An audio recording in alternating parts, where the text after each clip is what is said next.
Eu preciso de um milagre, necessito de um milagre. Eu não saio daqui enquanto eu não ver um milagre. Graça e paz do Senhor Jesus a todos, bem-vindos ao canal Palavra de Deus Diária. Meu nome é Roselena Patelli. Nós estamos aqui gravando um capítulo da Bíblia por dia. Se você está visitando pela primeira vez, não esqueça de se inscrever. E você caiu num capítulo muito importante. Se você já me segue, você certamente será abençoado com este capítulo. O capítulo 18 de Números fala com relação aos direitos e os deveres dos sacerdotes. E quem que era responsável por levar a iniquidade daquele povo sobre as suas costas. Disse o Senhor a Arão: tu e os teus filhos e a casa do teu pai contigo levarão sobre vós a iniquidade relativa ao santuário.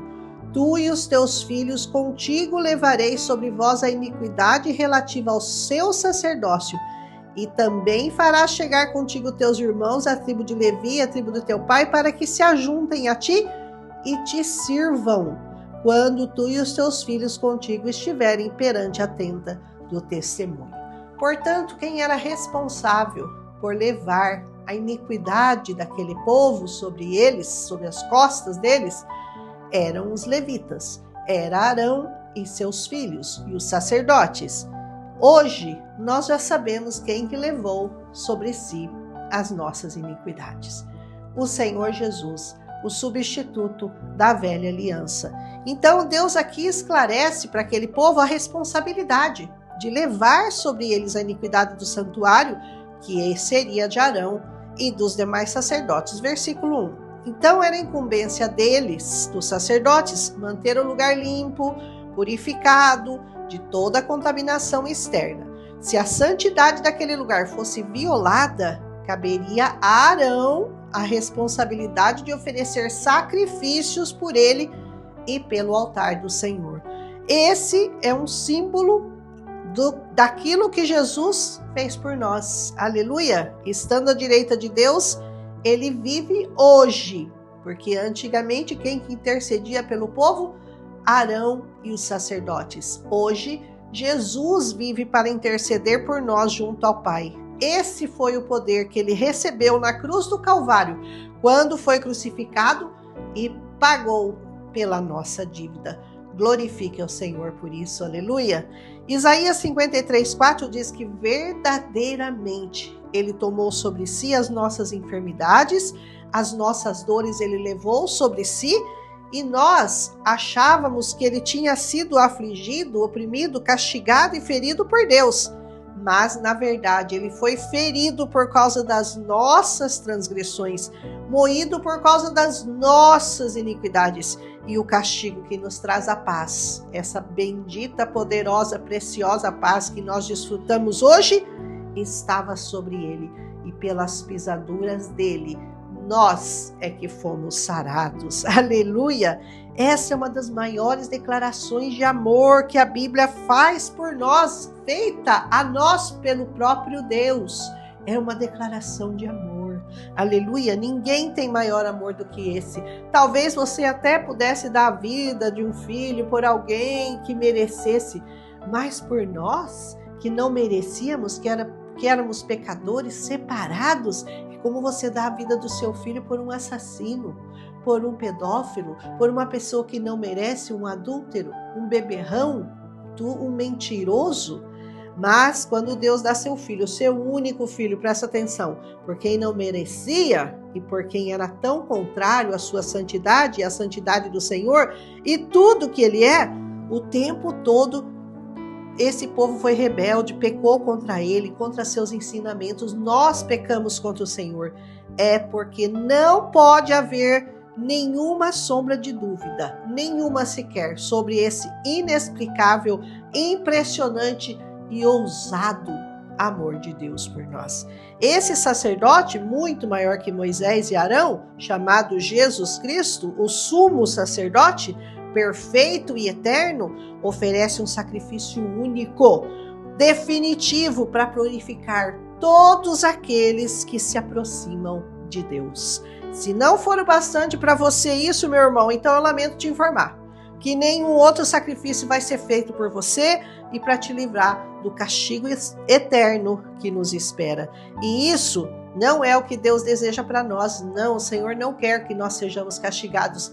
Tanto que ele foi até a última consequência, deu seu próprio filho para que pudesse nos oferecer uma condição de escapar do pecado e escapar da condenação eterna. Então, vamos ser prudentes, vamos ser sábios, vamos ser justos, vamos ser obedientes, vamos aceitar Jesus como único e suficiente Salvador, o único que pode nos redimir e nos dar a vida eterna. Seja sábio, meu irmão, o único que pode nos dar paz no mundo tão conturbado, o único que pode nos curar no mundo tão doente, é o único que pode nos dar a luz no mundo de tantas trevas. Só o Senhor é o único que pode nos dar a água da vida em meio aos desertos que nós passamos nessa vida. A parte dele, ele já fez. Nada mais será feito por nós que já não tenha sido realizado e completo.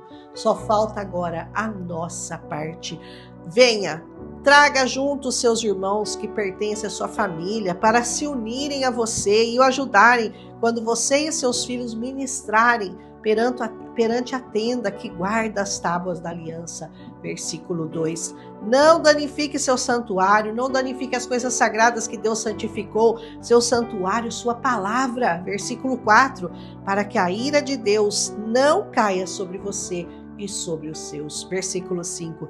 Deus nos escolheu, nos separou para o serviço da sua casa, dentre todos os demais, para fazerem o trabalho do Senhor. Versículo 6.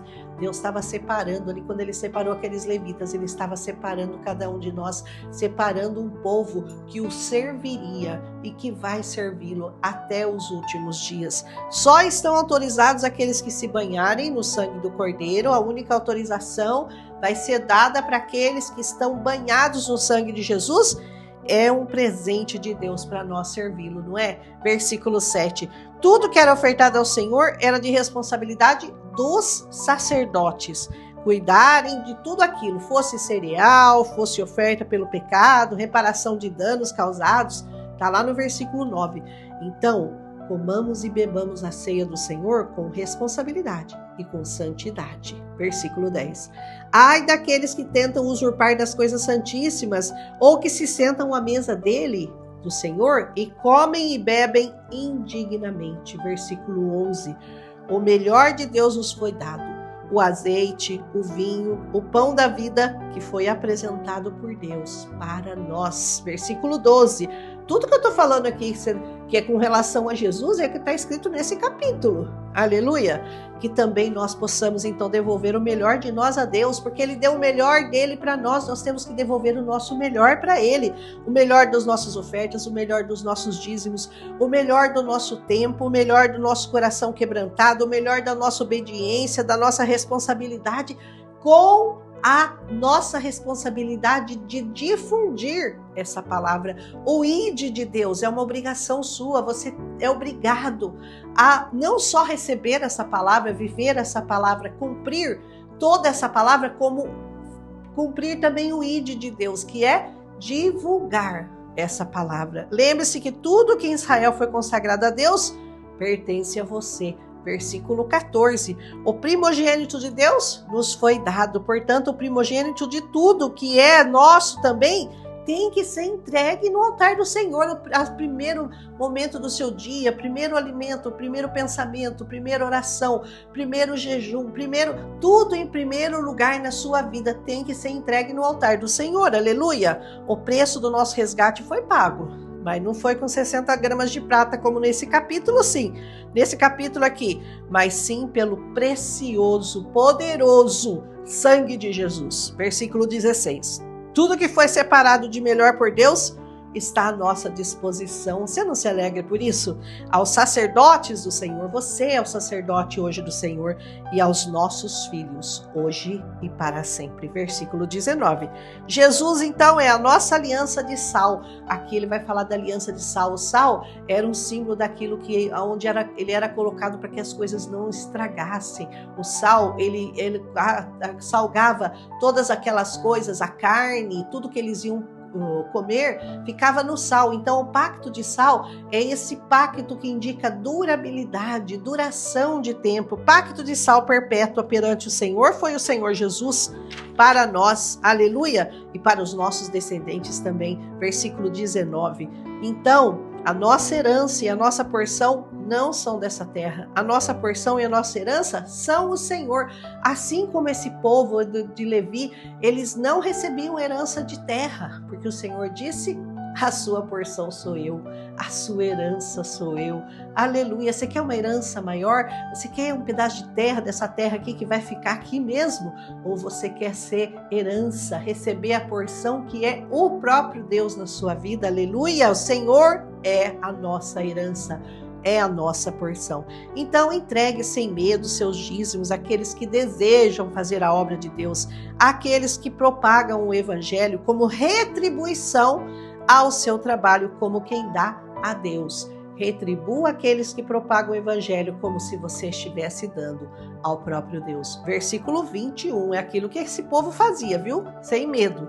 Se eles não cuidarem bem do que lhes é dado, se você der e a pessoa que você deu e você confiou não cuidar bem da herança do Senhor, daquilo que você dizimou, o problema é dele com Deus, deixou de ser seu problema. Faça a sua parte, confie em Deus que ele vai fazer a dele, ele vai honrar você, independente do que o outro fez com seu dinheiro, com seus dízimos, ou qualquer outro medo que você tenha de entregar as coisas no Senhor. Versículo 26 a 30. Ao apresentar a Deus a nossa melhor parte, nós não nos tornamos culpados e não profanamos as ofertas sagradas do povo, para que nós não morramos. Então não profane as coisas sagradas, não deixe de cumprir com a sua parte, porque a parte que lhe cabe é essa nesse evangelho. Você escolheu a melhor parte, você escolheu o Senhor. Amém? Que nós saibamos então nos comportar como convém àqueles que têm o chamado para a santidade e que fazem parte de um povo eleito,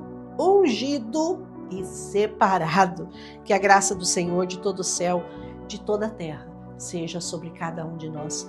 Esse capítulo merece uma releitura, esse capítulo merece que você mergulhe nele, que você entenda como que funcionava antigamente, por que eles ficavam encarregados de levar o pecado do povo, para quem que foi transferida essa obrigação hoje e quem que é o povo que tem que trazer as coisas ao altar do Senhor para manter aqueles que fazem a obra do Senhor e que propagam esse evangelho hoje nas igrejas, nas missões, nas terras, nas nações indígenas, no mundo inteiro. Esse evangelho é propagado e nós temos a obrigação de mantê-los como esse povo mantinha os sacerdotes. Eles não recebiam terra, mas eles eram muito bem cuidados por aquele povo. Aquele povo fazia questão de honrar com o melhor. Era o melhor da colheita, era o melhor do gado, era o melhor de tudo. A primeira porção sempre era do sacerdote. Que você aprenda a dar ao Senhor o seu melhor. Melhor do seu tempo, de tudo que você tem. Aleluia! Um abraço em Cristo Jesus. Amanhã a gente volta com Números 19, se o Senhor assim nos permitir. Aleluia! Fiquem abençoados.